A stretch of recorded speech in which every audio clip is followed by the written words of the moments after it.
Many Digimon players ask the question, how do I build my first Digimon deck? If you've already learned the basics of how to play the game and now want to learn what exactly goes into making a Digimon deck, the ratios of cards, the strategies to consider, then this video is for you. Ready to join the world of Digimon? Think you have what it takes to be a digital master?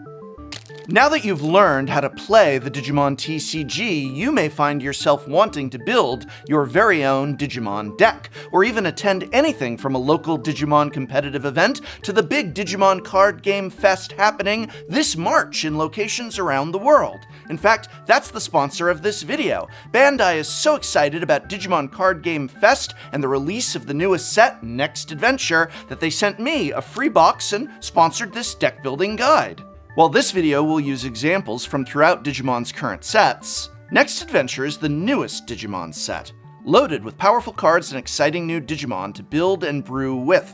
What a better time to build your first Digimon card game deck than with Next Adventure? And then maybe attend Digimon Card Game Fest? Links to registration for Digimon Card Game Fest are in this video's description. Now, let's talk about how to build your first Digimon card game deck. While there are many constructed deck lists online, there is nothing quite as satisfying as having built your very own creation. In this video, I'll go over the basics of deck building in Digimon, and you'll have the tools you need to make a deck of your own.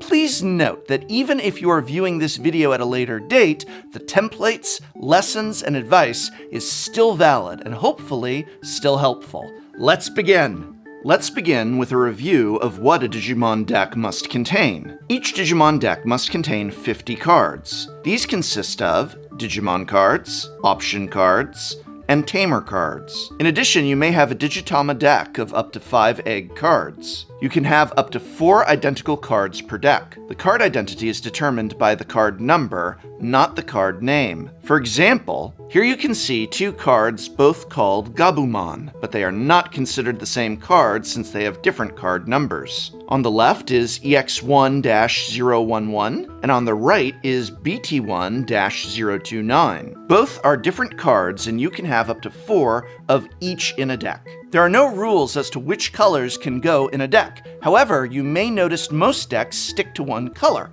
One main reason is that color is important for playing option cards. In order to play an option card, you must have an egg, Digimon, or tamer card with the same color already in play. If you don't, you won't be able to use your option card. For example, to play the option Rattle Star, any of the above cards in play will allow you to play this card. Another time you want to consider card color is when digivolving. For example, Gazamon has a digivolution cost of 0 on a purple level 2. In order to trigger any digivolving effects or to draw cards from digivolve, you want to have cards that allow you to do this. Keep in mind this is only necessary for digivolving Digimon. Some cards, like Cordramon, have an on-play effect. To play a Digimon, you do not need to pay attention to color. You may see this card being run in multiple decks as it is a security Digimon with an on-play effect, making it very useful for a lot of different archetypes. Okay, so that just about covers everything you need to know about what a deck is made of. So now how do you start making a deck of your own? You have a lot of options when building a deck in the Digimon TCG. It is a very unique experience due to its resource system, memory.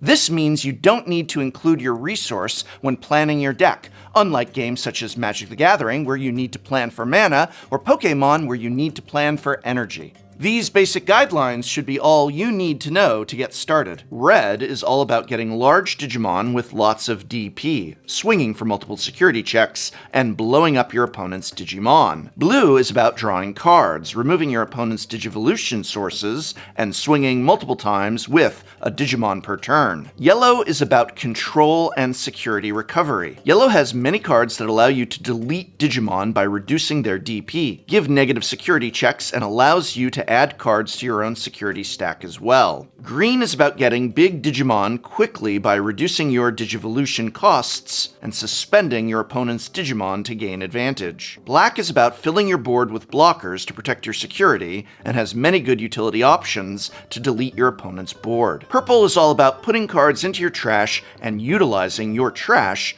as a tool. As Digimon progresses as a game, there will be more decks that combine colors to utilize what each color does best synergistically. The next set of starter decks are actually the first to contain dual-colored Digimon cards, and moving forward there will be more dual-colored Digimon that change the limitations surrounding each color in future decks. If you wanted to start from scratch, the general structure of a deck is the following. Up to 5 egg cards, 12 to 14 rookies, 10 to 12 champions, 8 to 10 ultimates, 6 to 8 megas, 0 to 3 megas, 4 to 8 tamer cards, 4 to 8 option cards. This, of course, is just a general idea. It's a template that you can work off of, and it will vary from deck to deck. For example, the popular championship Gabumon, Bond of Friendship, often has 4 level 7 Digimon and no level 6 Digimon at all. This is because this card is able to digivolve onto a level 3 Gabumon when certain cards are in play. While looking at deck ratios, you may also want to consider having some utility cards. Here are some to consider. Blockers. Blockers are Digimon with the blocker effect, and they will help you protect your security. Memory tamers are cards that help you gain memory or set your memory to 3. For example, TK is a tamer with an ability and also sets your memory to 3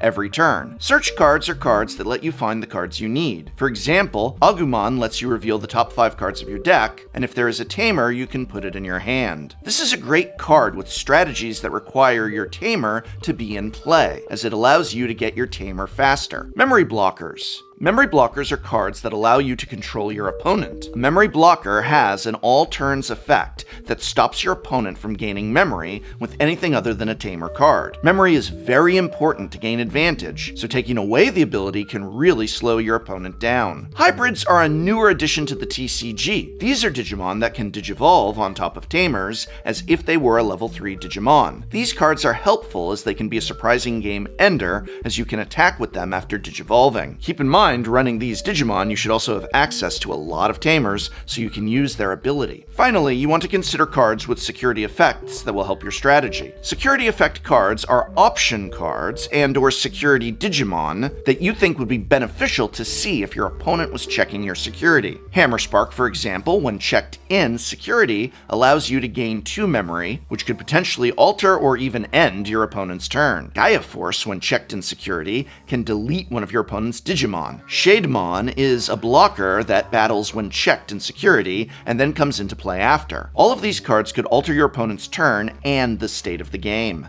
Once you have your deck, you need to move on to the final step: playtesting. Playtesting allows you to see if your ratios are working and if the deck is compatible with other decks being played. After playing against various decks, you may consider swapping out a few cards or changing your ratios. You might even want to make a different deck that better suits your own personal playstyle. Places to playtest include online with other Digimon players using a video sharing application or tabletop simulator, with friends, or in person at your local game store. Look to see if they host casual gameplay or Digimon nights. The more you playtest, the better you will understand how your deck works, and only then will it become easier to build and revise decks in the future. I hope very much this video has been of some help to you. Want to learn how to play Digimon in 15 minutes or less? Check out my video on the subject here. Thanks again to Bandai for sponsoring this video. Remember, keep your eyes open for Digimon Fest coming to a city near you. Links in this video's description for registration information, and always keep those eyes open for the next adventure on the shelves.